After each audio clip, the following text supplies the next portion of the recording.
అందరికీ నమస్కారం.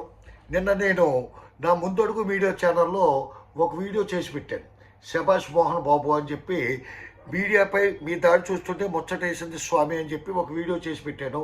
ఈ వీడియోలో నేను మాట్లాడిన మాటలు కొంతమంది పాత్రికేయ మిత్రులకి కొంత బాధ కలిగించిందట. అందుకని చెప్పి మరీ ముఖ్యంగా మా ఆచంట నియోజకవర్గానికి సంబంధించి, ఆచంట మండలానికి సంబంధించి ఒక ఇద్దరు పాత్రికేయులు చాలా క్షోభపడిపోతూ కొన్ని పోస్టులు పెట్టారు లోకల్ గ్రూపుల్లో.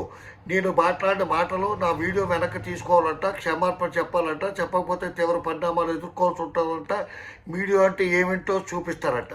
ఇవన్నిటికీ సింపుల్గా నా సమాధానం అయితే, మీకు చేతనైంది చేసుకుంటారా, మీరు ఏం పీక్కుంటారో పీక్కోండి. నేను నా మాటలు వెనక్కి తీసుకోను, క్షమాపణ చెప్పను, ఇంకా ఇటువంటి 10 వీడియోలు చేసి పెడతాను.